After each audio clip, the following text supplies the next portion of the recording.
We are wrestling.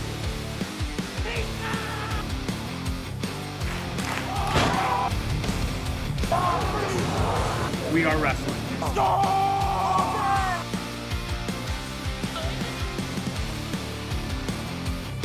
Don, D-O-N? Dick, got it.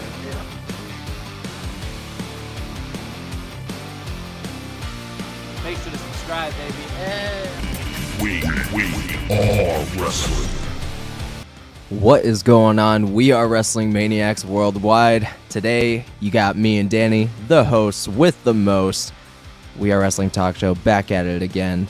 You're probably wondering, where the fuck's Donnie? He has COVID right now. So like I said, me and Danny are going to be taking it over today. Dan, how you doing today, man? I'm doing good, man. Donnie has the big C. So, you know, the big shalong. So, we got to sort of take over, man, and let's hope we don't fuck up. He has a long, complicated intro for no reason. Absolutely. But before we get into today's topics and everything, if you are not a We Are Wrestling Maniac yet, be sure to hit the subscribe button down below. Also hit the post bell notifications because videos be coming out of nowhere like an RKO. And just always remember, the grind is real. I probably butchered that, Don. Sorry if you're going to be watching this in case, but we did the best we could because we're carrying the show tonight. So, Dan, man, we got some interesting topics tonight, man. We got a lot to unpack. With one of those, we're going to be starting off with the first topic with Mandy Rose being released by WWE immediately for her fan content. Dan, what do you think about all of this? Yeah, you know, she dropped the NXT Women's title on Tuesday. I don't watch NXT, you don't watch NXT, but it was all over the headlines that night. And then Wednesday, we found out that she got released. And a lot of people have been speculating as to why. And then it came out that she, had provocative photos online, and obviously they were behind a paywall, but obviously there's ways around that. Of course, people will always leak. There's been a lot of things surrounding the entire situation. I heard that WWE knew about the pictures all along, and that it was actually Mattel, who is their toy distributor, brought it to their attention or whatever, and they were almost going to break their contract with WWE over it. Yeah, that would have sucked. And I heard that's why she got released or whatever. She didn't want to take the pictures down. And then I heard that she was blindsided. Yeah, I heard she was blindsided. I heard, they were just like, yeah, you're gone.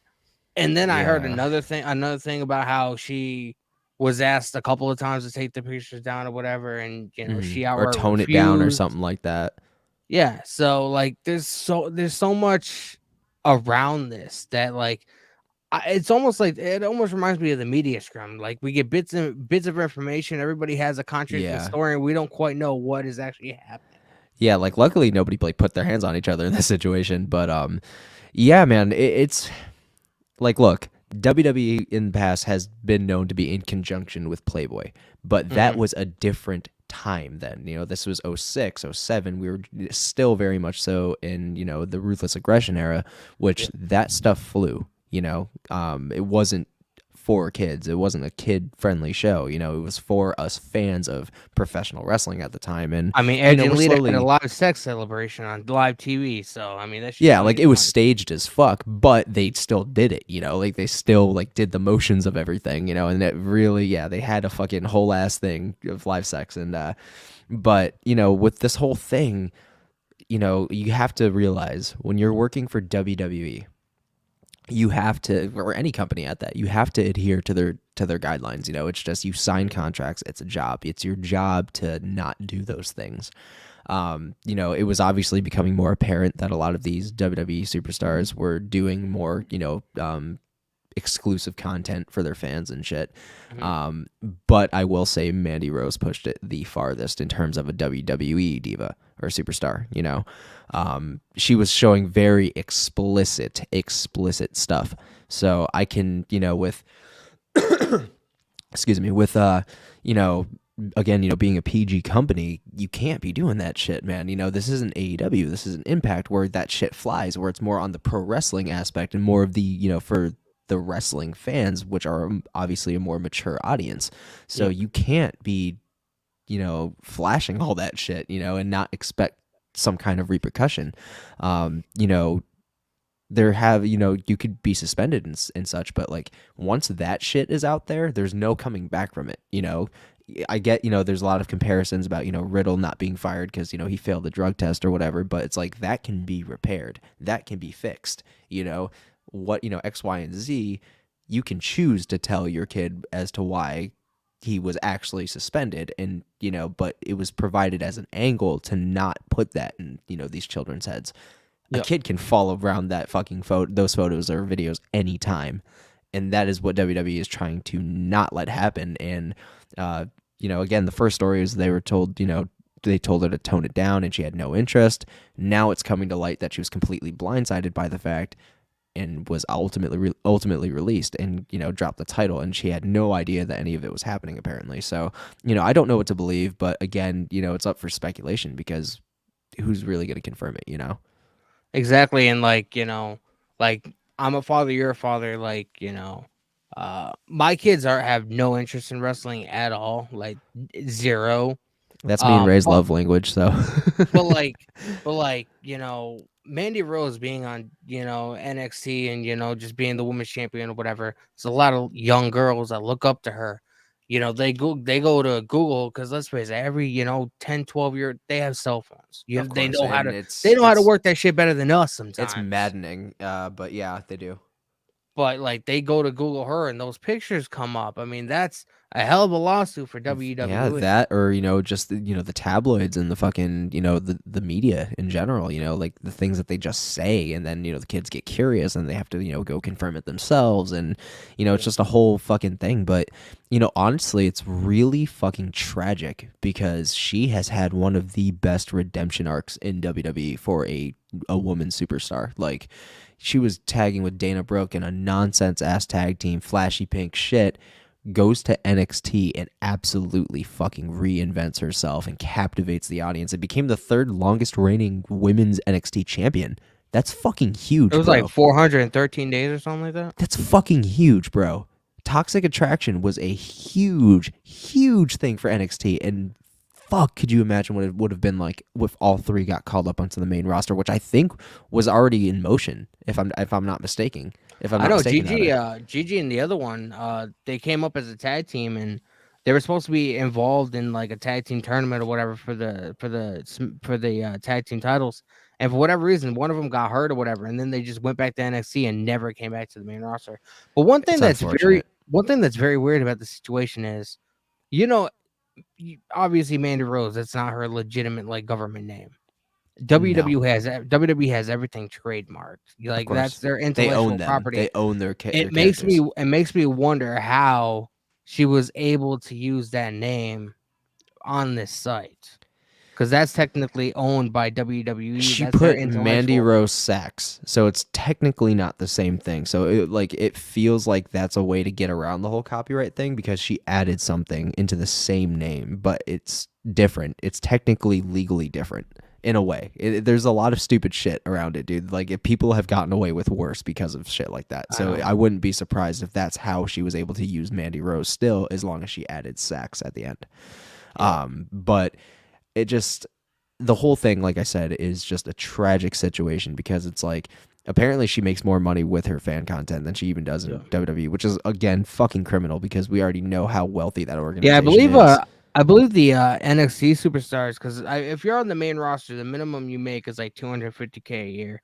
I believe when you're on the NXT, minimum, Jesus Christ. I believe when you're on NXT, you make either a little bit below 100K or a little bit above 100K a year, which I mean it's still enough to live on. But when you're but realistically, lavish lifestyles, it's not enough, So a lot of people look for the extra hustle, and for a lot of women nowadays, and I'm not saying it's a bad thing, a lot of women nowadays do like the online modeling thing, and to each his own, whatever. You may agree with it, you may not, but it's kind of expected when they're being paid a lot less, and probably another reason as to why the product is so low. It's just, it really does involve company all over it. It's a very complex and complicated situation, but realistically, we kind of all lost. We kind of all lost, not Mandy because she's still making bank, but we kind of lost as fans because, again, one of the best redemption arcs for a female WWE superstar, one of the best NXT Women's Championship reigns, a great stable forming with so much potential, and it just, I feel like this whole situation really, really fucked us, man. The way I see it is though, like whatever Mandy Rose decides to do, whether it's coming back to WWE, I've heard people that say potentially maybe she goes to AEW. They're a little bit more adult oriented, so they might not care as much. No, of compared course. to WWE, Bro. but if she wants out of pro wrestling, all I'll say is Paige Van Zant. That's all I'll say with no context. If she's on AEW, Mandy Rose could definitely be on AEW because Paige Van Zant beyond is like full-fledged that shit. So, yeah, no, 100%. Mandy Rose would definitely be able to go there. I don't see Paige Van Zant. She's not on Dynamite, so I don't know if she's on Dark or anything like that. But yeah. She hasn't been on Dynamite. She signed to AEW, that's all I know. But if she's there, then Mandy Rose could definitely go if she decided to. But if she wanted to stay away from pro wrestling and like decide to like do acting or modeling or whatever, I mean, she could. She has the looks and talent for it. I say fucking go for it. Seriously, do you, girl? Like 100%, get that money, do whatever you got to do, but just know you did fuck up. Like as long as you can take that accountability, you have nothing to apologize for. But as long as you know that you are accountable in this situation, that's it. There's no burnt bridge. You can eventually come back, and WWE are going to consider taking her back if she either stops. Are we forgetting that they put? Are we forgetting that they put China in the WWE Hall of Fame? I mean, we know the kind of lifestyle she was living. You know what I mean? The very, very, it was very sad. Yeah. Yeah, we're in the era of never say never for sure. It is again just a very unfortunate and very complex situation, and we're just gonna have to wait and see what's next for Mandy Rose, and like what route she decides to take. And regardless, I'm excited for her, but again, it all just comes to an accountability thing. WWE, I feel like the way I see it, if she can make the same amount of money or more money without having to slam her body and destroy her body, she'll get pounded in another way. Hey man, that's her business. I'm sorry. Gotcha. This is why we lose monetization, motherfucker. It's either you or me that does this shit. And it's bad because Donnie's not here, so he's sort of like he's our filter. He literally just gave us his product and let us run with it. That was the first fucking mistake. Anyways. Fucking COVID. COVID is the reason why we lost monetization, not us. I know, bro. But I mean, what were you saying though, man? But if Mandy Rose can make the same amount of money or more money, not slamming her body and, destroying her body in a wrestling ring, I mean, by all means, she's talented. She's got the looks. She can do whatever, and it gives longevity. She could go to the other part of Hollywood that we don't want to mention. Yeah, the Valley, the San Bernardino Valley of Hollywood. Yeah, but I'm excited for whatever route she decides to take. She's talented, like you said. She's got it all. So go for it. Really excited for her future. All right, man. So I think next on the agenda is something that me and you have known for a long time, and that's Chris Jericho, man. What a true professional that man is. I think tonight is going to be the Jericho Appreciation Society right now. I'm definitely gonna give some props to Jericho. We're honorary members this evening. Yep. So of the Appreciation Society. So you don't watch AEW, but I watched it the other night. No, but I'm obviously very familiar with Jericho and what he does. So continue. Jericho put over an unknown talent that really nobody knew. He had a couple matches on AEW Dark, whatever, but it came out the day after. So it came out yesterday on Thursday that Jericho saw his match against this dude, Action Andretti. I believe that's his name. Action Andretti is the dude that he put over. Yeah. Yeah. I believe in October he had a match on AEW Dark against QT Marshall. And Jericho was watching there. Jericho watched it, and he was like, "I'm gonna make that kid into a superstar." That is beyond just professionalism, man. Like that's all Jericho. Like, love him or hate him, and there's a lot of people that are not Jericho people, which is obviously criminal. But I love him or hate him. He is one of the most selfless and true professionals that the industry could ever have. And like, he's one of the safest wrestlers in the ring. He's a stand-up guy. Whenever anybody gets injured, he's the first person to call off the fucking match, whether, you know, he changes stipulation or not. You know, we all remember the you know, the angle in WWE where, and it wasn't even an angle, it was just an actual thing. The ref didn't catch that fucking Pac got hurt and fucking started assaulting the ref to get disqualified because he had no fucking clue. And, you know, that may have looked bad on TV, but it looked great on Jericho because, again, he's fucking professional. He was literally, like, blatantly yelling at this ref, like, he's hurt. He's fucking hurt, dude. Like, what more do you fucking need to do? Like, disqualify me. So he did everything he could to get disqualified. Yeah. And, you know, this is another example of just how great Chris Jericho is and how much I will always welcome him on my screen in a wrestling setting or any setting. Honestly, he's starting his like legitimate acting chops now. Like he just joined another show with Stephen Ogg called like Dark Match or something like that. It's Stephen a horror.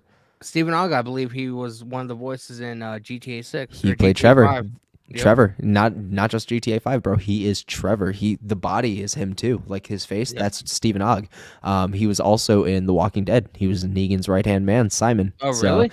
Yep, he was Negan's right-hand man, Simon, in awesome. The Walking Dead from seasons 7 to the end of 8. The end of season 6 to the end of season 8 he was in. So it was actually kind of really fucking cool. But again, you know, Jericho, one of the greatest, period, like in terms of professionalism, professional wrestling, in the ring, promo work, mic work, just fucking killer, man. I don't know who Action Andretti is, but man, if you can have somebody like Jericho back you and put you over, I'm interested. I got to see it, you know. I really have to see this. Yeah, and apparently that night that, you know, TK officially signed him to a contract, so he's officially part of AEW. TK released the graphic and everything. Fuck yeah, man. So Jericho made that kid into a fucking star, and he was relatively unknown. I didn't know about him until I watched Winter is Coming on Wednesday night, late Wednesday night, and he beat Jericho, and I was like, what the fuck just happened? Because I wasn't expecting it, you know what I mean? It wasn't a good match? Like, was it like a decent match? It was a really good match. Like this Andretti kid, he almost reminds me of like Pac or AR Fox, or, you know, like he's a high flyer, you know what I mean? Okay, so right in my area. Yeah. So he had a really good match, bro. And I believe he beat Jericho with a roll up, and Jericho sold the fuck out of it. He was like a little bit after he looked the match, bewildered. I saw the screenshot. He looked a little bit after the match. He was backstage fucking throwing shit around. So I'm still the Ocho. Just throwing shit out like chairs and shit in the backstage area. Bro, like he sold the fuck out of it, man. The fact that Jericho took a dodgeball reference and really made it relevant again after almost 20 years is absolutely incredible. Because the Ocho was the news station that they were watching, that the dodgeball tournament was being broadcasted on in the show. I did not know that. ESPN, the Ocho. Years. Yeah, the Ocho. That's where it's from, bro. It was dodgeball with Ben Stiller and Vince Vaughn. Jericho's a beast, man. But now, before we continue, I just want to say I don't know if that's why he chose it, but I'm assuming, and if that's the case, he's even more the GOAT than he already was. Continue. But like we've always known Jericho was like this. I mean, look at what happened at the media scrum. I don't mean to bring it up, but I mean, he was an MVP during that entire time. You know, he wasn't supposed to be in the media scrum, but he went up, you know, made sure everybody was calm and stuff. And he is the reason the building wasn't literally burnt down. I know, and he was like, you know, he was like TK's right-hand man. Like, if there's anybody in AEW that deserves an executive position within the company, it should be fucking Jericho. Like, what the fuck are the Elite doing? Like, it should be fucking Chris Jericho, because he would literally catapult the business. It's like mind-boggling why they haven't done it. I know, and somebody that's been around the business, you know, he had his first match, and I believe it was October of 1990, bro. I was only like a month old when he had his first match. I'll be 33 this coming year. Back when he had an 80s mullet and fucking generic ass fucking tights. I know, bro, but Like he's flourished, you know, man. He's been the Jericho. Lionheart. He's been fucking the Demo God. He's been the fucking Painmaker. He's been the fucking Y2J. He's been everything, man. And he's great. The fact that he can reinvent himself anywhere he goes, anytime he wants, and gets it over. Mm-hmm. Didn't I mean- Painmaker make its first debut in New Japan when he was out there after WWE? Yeah, bro, and it's a Yeah. fucking comic book. He made it into a comic book. Mhm. It looks Yeah, dude, fucking. he's he kind one of of looks the like most creative.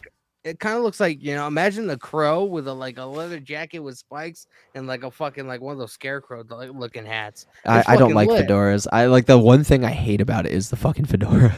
I can't stand it. I Hey, fucking hate fedoras. Jericho puts that shit over though. Not gonna lie. Oh, 100%. Like, it's definitely part of the character. Man, that's like the one thing about it where I'm just like, oh, fucking fedora, man. But the first thing I remember, first thing that it reminds me of is the fucking Crow, man. Like Hell fucking he yeah, just got dude. that aesthetic. Jericho's Yeah. just a beast, man. And I'm again, really thrilled for all of the young talent that are surrounding Jericho, because again, a lot of them really don't understand nor appreciate. See what I did there? What he does, and what he can really provide, and just how much pull he has in the industry, just because of his veteran status, and just again, what he does in general to put over all of these young kids, man. He literally just allowed this kid to have his moment and to have his dream really come full circle, and now he is an active member of the AEW roster. So, congratulations to this Action Andretti kid, man. Again, And, like- if Jericho saw something in you, I see something in you, so I have to check out his shit now too. And like you get signed to AEW, hang out there for a while, a couple years or whatever. And then test the waters if you want. Next step, WWE. They could be calling him. I don't care what anybody says, bro. The people at WWE have to be paying attention to what AEW are, because once those contracts run out, bro, they're gonna be making some phone calls. I know it's not possible. I mean, I guess you can say it's possible. Never say never. And I hope that, like, I think he said it at one point. I would like Jericho to end his career in WWE. Like, I would love to see it, but I don't know, because he is such a vital part of AEW. He's like the heart and soul of it, Yeah. So it is hard to see him leave AEW, but I would love to see him come back for one last run in WWE to end his career where, he became big and, he ended almost his roots. he almost went back to WWE, but again, he was talking to Vince while he was talking to TK to see who was gonna offer him the better position or whatever. And the reason he went to AEW is because Vince McMahon wanted him to continue doing the whole list gimmick, and he was like, I want to reinvent myself. I want to do something else. I don't want to continue recycling the same shit. And I Vince understand Vince McMahon didn't know what the fuck he had. Really. And he didn't burn a bridge with Vince. Like, he didn't. Like, he never did. Like, They took his every WWE superstar, they get a free login to the WWE network. They took Jericho's away though. No, for sure. But he didn't burn a bridge, though. Like, he didn't fucking burn a bridge at all. Like, he's still very much on good standings with Triple H, He was as on far WWE as I know. for Cena's what was Cena's third? What The was fact that happened was already an open door situation. Like, that was a forbidden door situation. The fact that Jericho showed up on WWE programming, you heard that fucking crowd go nuts too. I know. Like, you heard that shit. Like, where the moment he fucking was on screen, everybody went nuts, bro. Like, it just, like, I just rewatched Mickie James entering the Royal Rumble with the Impact Women's Championship, man, and it just goosebumps, just because it's like there's so many things that could be so well done if the door was open, like, and Jericho is one of those people that I want to see come back, even if it's just a one-off, like, just comes back at the Rumble and just competes, like, I would love to see it. And I feel like Jericho would be the only one to be able to do it. The thing is, I know TK would allow it, but it's WWE that doesn't want to work or do any kind of relationship or whatever with WWE. I feel like I think it's dumb. I think it's dumb too, but TK I feel doesn't even like, ask for any kind of payment, bro. no, he doesn't just ask asked for them to nothing. fucking acknowledge that they're from AEW. That's it. That's it. Like, that's it. what Just better deal can word you of get? mouth. That's literally it. Just word of mouth. Getting AEW to drop. And but the thing is, what I find crazy is they don't want to do any of this promoting of like another thing, but they constantly drop AEW on WWE constantly. They constantly bring up AEW. Yep. Like fucking even Sami Zayn was like, you could have asked me about AEW. Like I was like, did he just name drop? You know, like even fucking Cena name dropped AEW, I'm pretty sure, on WWE programming. Like, dude, it's nuts. Like, it's just word of mouth. So if you're allowing these stars to say that shit, why aren't you allowing it? Because Billy Gunn could have been at the DX celebration. Fucking Kenny Omega could have been at the Royal Rumble. Think of how crazy the Royal Rumble would have been if you got all these kind of territories and all these kind of companies or whatever, New Japan, like I AEW, said, man, WWE, bro. like I said before back in it was a hot take, but it was during one of our previous talk shows. I feel like WrestleMania season from Royal Rumble to WrestleMania should be a complete Forbidden Door event. Like I feel like WrestleMania should be the accumulation of pro wrestling in general, and that is the grand stage for every promotion. It'd be awesome. The Royal Rumble could be hosted by WWE, but it has different people from different promotions, and they could, in turn, face these WWE superstars and give promotion to the other branches. And it boggles my mind that we're still in this position, even in the Triple H era, which really bugs the fuck out of me, bro, because I'm like, you could be making so much more money. You could be making so much more viewership, but you have to fucking hold your tail between your legs, man. Just bite the fucking bullet. Bite the fucking bullet. Did you hear what Kevin Owens recently said? Hmm. He said that he would love to be able to work independent shows, just go to an independent show up, do something in the ring, have a quick 5-minute match or whatever. He said he would love to do that. So It's possible. And like again, Kevin Owens is a Triple H guy, so it's possible. Like anybody that is under Triple H's wing, I feel like has leverage. But you want to know what else? You want to know what else is really crazy? What up, fam? The fact that Shinsuke Nakamura, he's supposed to be doing something with Great Muta at his retirement match. Guess who else is in the match? It's apparently now it's going to be a tag team match or something. Sting and Darby Allin are going to be teaming up with Great Muta. Now who's going to be teaming up with Shinsuke? I have no idea. It's likely going to be Gallows and Anderson because they're out. No, wait. Anderson's doing something singular. He's defending his Neverweight championship. That's right. And he's a very integral part of the show, apparently. So, man, this is exciting. Like, that's some shit I'm gonna want to talk about and peep when it happens. Like, well, actually, I'm interested. This is gonna be at a different show. I don't think this is gonna be at Wrestle Kingdom. No, this is its own event. This is something for.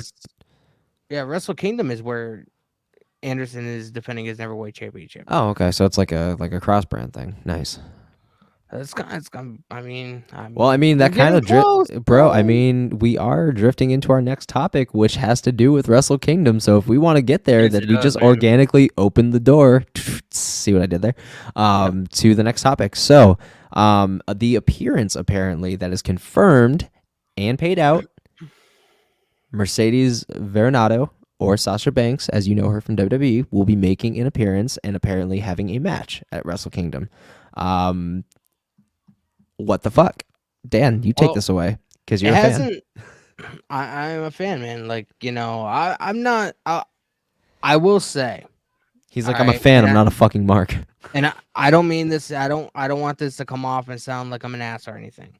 Mm-hmm. I'm not the biggest women's wrestling fan. Like, I don't watch WWE or AEW for the women. You know what I mean? I feel you're like not trying to come off as sexist. I feel like guys who do that are kind of creepy. You know what I mean? Because of how the women are dressed and stuff like that. I watch pro wrestling for the physicality of it. I mean, I've been guilty about the whole Rhea Ripley thing lately. So I'm one of those creepy people apparently. But it's not just for that. Obviously, like I love my pro wrestling. It just you're digging yourself in a hole, I think. Mommy ass, bro. Sorry, it's true. I'm not digging a hole. I'm lying in my grave because I dug it already. Anyways, continue. So I'm a fan of Mercedes. I understand, how monumental she is for the business, how good she is for the women's division. I mean, every little girl would want to be Mercedes. Just how popular she is, how successful she is, how athletic she is, et cetera, et cetera. So I'm not the biggest fan of her though, but I respect her. Absolutely. It's not said whether she's gonna have a match or just She's just an making an appearance. But the thing is, though, if they paid her that kind of fucking money, she's having a match. I'm sorry, but you don't Apparently- make anybody that kind of money and not have a fucking match. And if they did, they're fucking stupid. I said it. Apparently, she's gonna be making more money than Jericho made on his run with He debunked it, New bro. Japan. He debunked it. Well, he debunked the kind of deal that he was getting, the kind of deal that he was signed to. You know, the whole, getting paid per appearance or whatever. He didn't necessarily come out front and be like, I made this amount of money. You know what I mean? So Yeah, no, of course.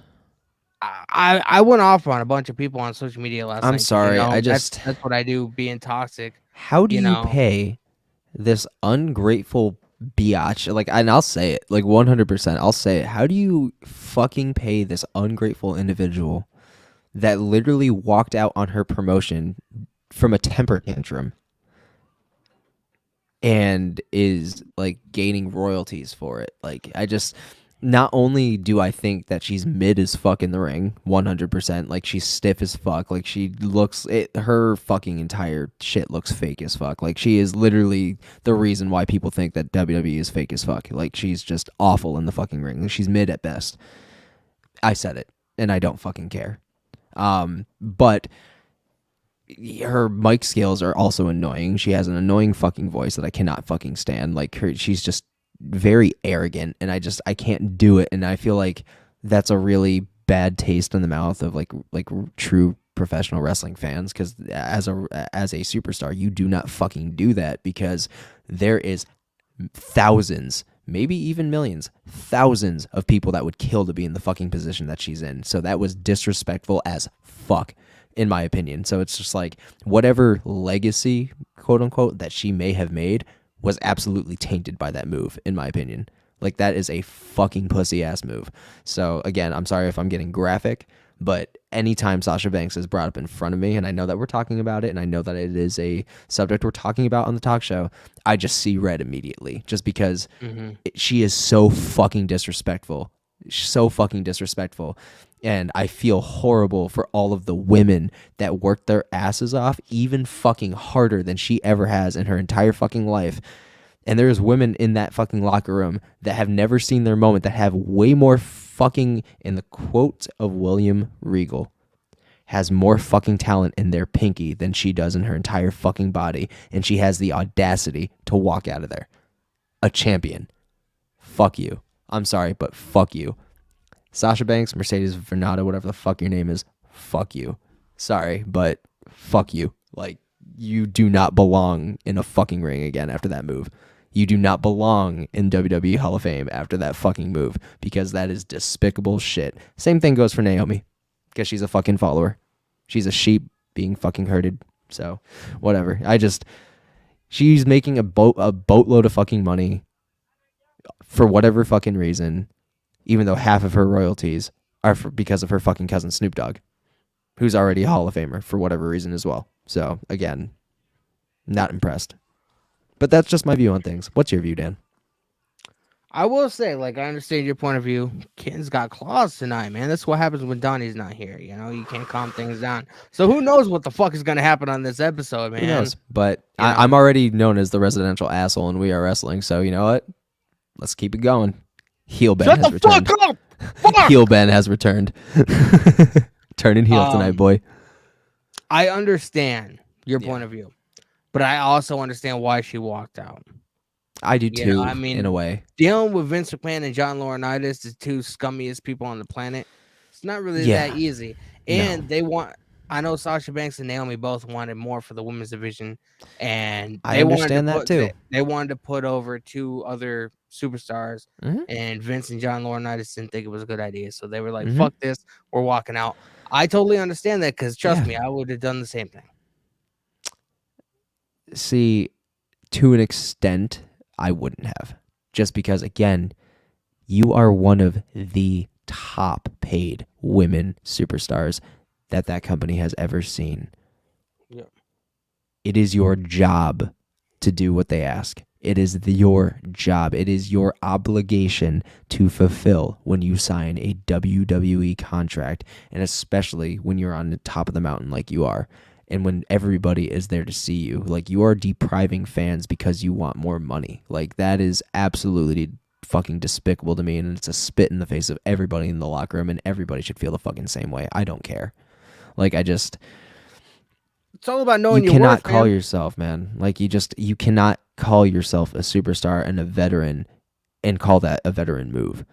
Yep. You walking out did nothing but just stain everything that you've ever done, whatever that was. Like, I've never been a fan, but now I genuinely hate this individual. Like, I genuinely hate this individual just because it's like, you're everything wrong representing these women that have fought harder than you ever have, and they still haven't seen their moment. So I just, like, Shayna Baszler would absolutely wipe the floor with this bitch in real life, and she still hasn't even gotten her fucking moment yet, and that is a fucking travesty. So Sasha Banks can fucking sit on it and spin.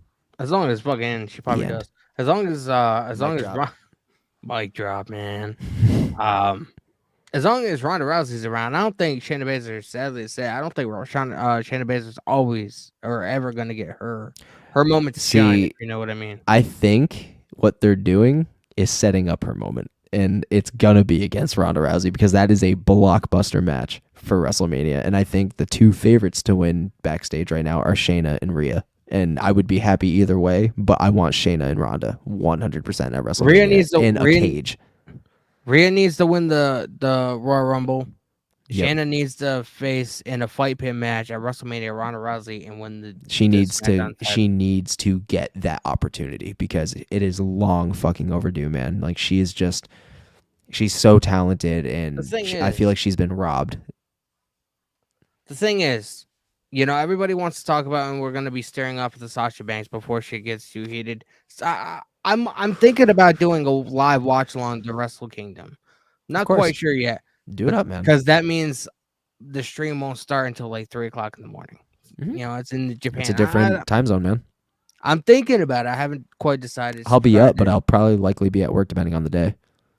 Subscribe to my channel and click the notifications so you guys know if I do go live that day. It's January 4th, I believe it is. So just stay tuned. You never know. Like always, his all of his links are in the description, so be sure to follow all of those. In mine as well, all of Donnie's stuff and the We Are Wrestling channel. So be sure to have the subscribe button hit and the notification bells on. That's what you always got to do. So we're gonna start into a topic that necessarily it wasn't on the list of discussions tonight, but I feel like we should dive into improvise. It does have to do with Royal Rumble and WrestleMania season and let's fucking go, man. Whatever. It's my favorite season. I know, mine too. Especially like this is our first Royal Rumble. It's like a nerd's Christmas, bro. Without Vince McMahon, bro. We don't have to deal with none of that bullshit. Be sure to be watching those watch-alongs as well because all three of us will be physically together for the Royal Rumble January 31st, and or January 30th or the 31st, and we will also be January 28th. January 28th, rather. Okay, so January 28th, which is Saturday. It's the final weekend of January. Yeah. And all three of us will physically be together for WrestleMania, which is April 1st and 2nd of this year. So be sure to check out for that as well. Really looking forward to it. So there's been a hashtag going around on Twitter, and it's very public knowledge at this point. Okay. Somebody made a hashtag called Fire Ronda Rousey, and the shit went. I have seen it, bro. The shit went trending, bro. Everybody's seen Fire Ronda Rousey. Everybody assumes that JD from New York is the one that started it because he fucking despises the ground Ronda Rousey walks on. Which, I mean, yes. I can't blame him, especially... She's a horrible in-ring performer. Not in the fucking octagon, though. Holy shit. If we are going to have Ronda Rousey have a WrestleMania match defending the SmackDown Women's title against Shayna Baszler, why not put them in their element? Mm-hmm. A fight pit match or an octagon. Something that... they're used to it. That was their former profession. They'd be able to have a hell of a match. And I feel like it's Triple H too, man. So he would definitely set up something very War Games-esque, even though it's just for one match for these two fucking huge ex-UFC mixed martial artists, and it is criminal if they don't do this for WrestleMania. It is criminal. Like, they're already setting up plans for Charlotte Flair's return. However, like I said, like we discussed in the last talk show, I hope they go the route that I was talking about. I hope they put her in a tag team. They keep her away from the main title picture. Let her ride the mid card. Let her put over the tag teams and those women, because a lot of those women won't see the women's title picture. A lot of them won't. Yep. So it's like at least put a veteran in there that can catapult the tag team division for the women's side as well. But before I get too carried away on Charlotte Flair, I do think it's money to really put these two superstars in a fight pit match at WrestleMania for the title. Shayna Baszler taking it 100, and then you can boot Ronda. Exactly. Like, Ronda's not a good professional wrestler, but she's a good takedown artist. She's a good submission She's artist. a good mixed martial artist, like legitimate fighting. You gotta put her in that kind of environment to get a successful match out of her. So why not? I mean, it'd be perfect for her and Shayna, SmackDown Women's Title fight pit match, WrestleMania, bro. That just I have a hot take. As much as I hate Ronda Rousey, that screams fucking money. Absolutely. I have another a hot take per se. What's your hot take, man? Wouldn't it be cool if they had this fight pit match? Obviously, keep the stipulation as to who wins, but why not let them actually swing? Like, why not actually let them have their UFC element and let them actually hash it out to an extent? Let them actually fight to an extent. Obviously pull a couple punches that might actually do some damage, but make it believable. Like, let them bleed, let them get welted up. Like, that would be the ultimate put over for Shayna Baszler, 100%, because that's back to her roots, but also coinciding with her future. I agree with you, and then I have to disagree with you on one thing. When it comes to UFC, right? Mm-hmm. The fighters have like 3 or 4 matches a year. Fights a year. Because they get their fucking ass whooped. I mean, if you're gonna want longevity out of these, performers, you can't legitimately have them legitimately fight each other, because then go weeks. They'll spend weeks on TV, just welted up and bruised up and stuff like that. Can't really have that, It'd be so fucking cool though, man. It's a liability issue, and then they'll be losing money because they'll have to be taken off of TV to heal up, and it's just a big to do. Do I think they should, throw some stiff shots? You know what I mean? In a more realistic fashion, yes. I don't think they should go in there and try and break each other's noses. No, of course not. But to an extent, like put some stiff shots in there. Let them get a little bruised. If somebody gets a black eye, somebody gets a black eye. That's fucking awesome. That's just battle scars, But I would love to see something a little bit more on the personal side for those two. Just because this could be a storyline we could never forget. I don't know if you remember this, but back in I think it was like 98 or 99. Mm-hmm. Steve Blackman, he was having a feud with Owen Hart, and they had a legitimate match in the fucking Hart dungeon in the basement of Stu Hart's house. It was legit, and then they carried it over to a pay-per-view. I can't remember the name of it, but they legitimately had like an octagon match, and it was legit. And I feel like they should do the same thing in this situation. Hey man, that's Triple H era, and he's absolutely fucking creative, and obviously he's focusing on SmackDown, so the fucking storylines are gonna be fucking fire there. Yeah, Raw needs to do something, man. Like Raw is just I have to say Raw is the weakest show, and I hate saying that because I enjoy coming, doing my streams on Mondays and stuff like that. But it just, when you have a bad show, especially a 3-hour show at that. It just feels like a fucking chore. Like, Jesus Christ, bro. I'd rather be doing like a million other things than sitting here watching this bullshit. Like, I could understand it being 3 hours if the product was good. Like, if the product was good, that's completely different. But I can't wait till the draft after WrestleMania. Once it shakes things up. I'm so fucking excited for it, dude. Oh my God. I'm so fucking excited. I mean, we might get the Usos on Raw. We might get Solo Sikoa and Paul Heyman on. I still think Paul Heyman should be with Solo Sikoa after the bloodline breaks up. What if they are aiming to do that? Like, what if they're going to be splitting Jay and Jimmy finally and putting Solo with Jimmy? Like, what if they're finally doing it? Because Jay is in immaculate shape now. Like, he looks like he's getting ready for a run, if you know what I mean. Like, he looks like he's getting ready for like a singles run, and I couldn't be happier for the dude because he deserves it. Like, that dude, I don't want to see him be wasted doing his entire career in a tag team. Like, I would love if either of them are thriving, it has to be Jay. Like, the dude is talented. He's great on the mic. Jimmy don't even say shit half the time. Like, he doesn't say shit. He has no charisma. Dude fucking let himself go. Like, this is another reason as to why Jay is better than Jimmy, which is a huge saying on this channel. That is our, like, slogan. Like, that is, like, going on a t-shirt soon. I think the reason why I like Jimmy more than Jay is because I don't understand it. Jimmy has always been cool to Sammy, and Jay was sort of like the asshole that you love to hate everyone. See, but I'm thinking like long term. I'm thinking like longevity, like in terms of like talent and like what they I can would do. What I would do is I would split the Usos up. I put Jimmy on Raw. Jay on Raw. I would give Jay a push. I would take Jimmy off of TV. Repackages him, let him fucking go to the gym and stuff like that. I would keep Solo. Solo needs a singles run. He's a Umaga. He's a silent killer, bro. He's another Umaga, and they've packaged him like it. I would put Paul Heyman with Solo. Have Paul Heyman be his voice piece. The bloodline's close to being finished because once Roman leaves, that's it. Yeah, I mean, this is for all we know, like the last spot of months of Roman as like a full-time WWE guy. Yeah, after WrestleMania, he'll be gone for a while. Like I see him leaving after Mania. Like he won't be a part of the draft. He'll be leaving. So at the brand split, I would put both the Usos on Raw. I would let that simmer for a couple of weeks or whatever. Them have some sort of like, issues or whatever, sibling rivalry issues or whatever. Yeah. Kind of like how Matt and Jeff had, back in like 2001. I would love that. Matt Absolutely.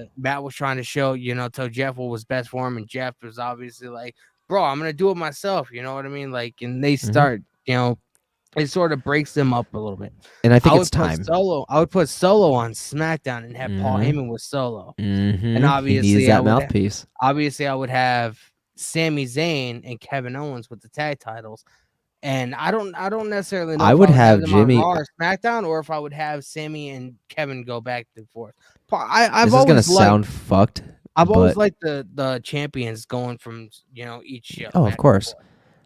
I call this fucked, but I want to see fucking Jay in a title picture soon. Whether it's a mid-card title or a world title. Like, I want to see a fucking title around his waist that's not just Jay versus Austin Theory, U.S. title. I would take it. That's money. I would say Intercontinental, but because they're both charismatic as fuck. They're both charismatic as fuck, and they're both amazing in the fucking ring, dude. Like, I love Jay. Jay is fucking phenomenal. Like, he was in one of the biggest storylines of his career in a singles run when Jimmy was gone. And it was fucking compelling as all fuck. I mean, then again, circumstances, whatever, but it was great. But since we're on this subject, it kind of ties in to our main event. So we can spend our last 15 minutes speaking on behalf of December 30th, the final SmackDown of 2022. And we have some news that broke tonight on SmackDown. Yes, we knew that there was going to be a tag team match with Roman Reigns and Sami Zayn versus Kevin Owens and a partner of his choosing. Needless to say, I was very shocked. I mean, I shouldn't have been, considering he was going to be there anyways, but I'm very shocked to find out that his partner is none other than John Cena, which is nuts. John fucking Cena is coming back for the final episode of SmackDown 2022, and he's having his match. He's had a match every year for the past 20 years, and he was not letting that streak be broken. So he's going to be having a match against Sami Zayn and Roman Reigns, teaming up with Kevin Owens. Man, what does that banger sound like to you? If this match is not if this is not like a 7-star 25-minute classic, it's John Cena and Roman Reigns wrestling on SmackDown. Of all things. Like, not even a pay-per-view, SmackDown. Like, what the fuck? Like, that's going to be a huge fucking episode. Like, we're going to be seeing storylines tying into the new year. Like, this is going to be fucking huge, bro. Like, and John Cena, if Roman Reigns, two marquee superstars on a fucking SmackDown, dude. That's just going to have viewership up the ass. Sami Zayn. I think WWE might actually break over 2 million on this one. I think they might actually break over 2 million viewership on this one because holy fucking shit. This last SmackDown was 14 something million. Or like 1,400 or 1,400,000 or something like that. So like, for like 1.4 million or something like that. Yeah, like, that's huge, man. It's fucking huge, man. Like, we knew John Cena was gonna come back. Obviously, it got Yeah. announced last week or whatever. I just didn't know what the fuck he was gonna do. I thought he was gonna come back, maybe set something up for WrestleMania season, the Royal Rumble, whatever. But he's gonna be having a match Yeah. on SmackDown. Now that makes me wonder: If something's gonna happen. Is it gonna go further than this? I think it might. I think Because Austin Theory might be obviously- costing the match. Not just that, but obviously we can't have Kevin Owens just himself going against the Bloodline. Is this how we're gonna implement John Cena into a storyline going into WrestleMania? I could see John Cena taking on Solo Sikoa. That would be a good match. That'd be a really, And it gives it gives Solo Sikoa some time to shine, because I mean he's had one-on-one matches or whatever, and I mean we know the rivalry that Umaga had with John Cena.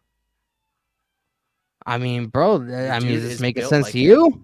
It's Is this making sense kind to of, you? but I don't see it being at WrestleMania. I see it being at like a SummerSlam or like Royal Rumble maybe, but yeah, no, that would be a fantastic Solo fantastic Sikoa, match. John Cena at the Rumble. Austin Theory screws Cena. That leads to a match at WrestleMania between Austin Theory and John Cena. There we fucking go, bro. I just Boom. booked 2 months He of put- television. Boom, put a bow tie on it. WWE, you hear that? Hire this guy. But yeah, man, it's going to be a serious SmackDown and a hell of a main event. Like you said, it has to be at least 20, 25 minutes. Like, it's going to be a big match. And dude, we also get Sami Zayn versus Kevin Owens. That is personal. That runs deep. John Cena versus Roman runs deep. He fucking clowned the shit out of him. Remember for that? not Yeah, knowing how to remember do that a promo? Remember that promo? He's back like, in the day? it's called a promo, kid. If you're gonna be a world champion one day, you gotta learn all about it. I'm like, dude, holy fuck, he's Bro, flaming him on TV right now. There's so much heat surrounding this, and like, so you saw the ending segment, obviously. Of course, yeah, we watched it before we hit Sami record. Zayn, man, Sami Zayn. He Kevin, is- I'm Kevin Owens' only friend. Pause right there, bro. And he had to, He had to He had to- assess the situation real quick. I mean, what does that say to Bro. you about the situation? That we Sami know- Zayn is we know literally the Sami Zayn greatest is- thing about the bloodline right now. We Like, know he's Sami literally Zayn is gonna be splitting off from the bloodline, and hopefully at WrestleMania it's gonna be they're Kevin gonna be Owens and Sami capturing the Zayn. titles. Yep, they're gonna be So, capturing like, the titles. How would you book this whole scenario after seeing like what happened tonight? Like, like in long terms? Like long term? So Like how would you book like what do you think would be the end all be all of Roman being like, get this motherfucker out of here, we can't trust him? I think the cracks are gonna start that Friday. I think the cracks are gonna start to come out because I think there's gonna be an angle for the finish where Sammy's gonna have to do something again to Kevin Owens, and Roman's gonna see that hesitation, and I think that's where the cracks are gonna start to finally fall, and they're starting to finally everything is gonna be put in place right there. I also shows that Sami Zayn is the most vital thing in any storyline he's a part of. He brought new juice to the Uce clan. If I think he's very Uce. I think that he breathed new life into this faction that was becoming very stale. And again, it was just a brilliant way of incorporating a very personal storyline to in turn take the titles off of all of these people in the bloodline. I'm very interested. I think that it's all going to come down probably a little after the Rumble. I think the Rumble is going to be the big indicator. I think something's going to happen at the Rumble that is going to be the big indicator that's going to put everything in motion. I would say, what's the first pay-per-view after the Rumble? I believe it's the Elimination Chamber in sometime in February or March. I think that's exactly when it's going to happen. I think that's when It's going to be in Sami everything Zayn's will be. hometown, Montreal, Quebec, Canada. I think that's where Roman's going to turn on him. I think that's where the big angles are going to happen. And I think that's when they're going to be setting in stone Kevin Owens and Sami Zayn. What I think is going to happen is Roman's going to set the Usos on Sami. Solo's going to get involved, and Kevin's going to come out for the save. And I think that's when they're going to fight back. And I think that's when shit's kind of, again, put on the tracks and we're going now. Like, I think that's when it's going to be a go. And the crowd's going to go nuts, bro. Absolutely fucking nuts. Now, I don't see Austin Theory getting involved in this match on SmackDown just because, No. It's on free TV. It's on SmackDown. They're going to want a I ratings think boost. And, I feel like a lot of people would be upset if the match ends early because Austin Theory No, of decides course. to get involved. So I feel think there's like gonna be an angle. I think there's gonna be an angle sometime in the show, and there's gonna be something that rubs Austin the wrong way. I could see Austin Theory in terms of John, coming out like after the match or whatever, and John Cena's in the ring with Sammy, maybe. and has sort of like a stare down with Cena. Yeah. So, I mean, I'm looking forward to seeing what happens, bro. And like I said, Solo 100%, Sikoa dude. versus John Cena at the Rumble, and then Austin Theory screws John Cena. That leads to a match at WrestleMania between Austin Theory and John Cena.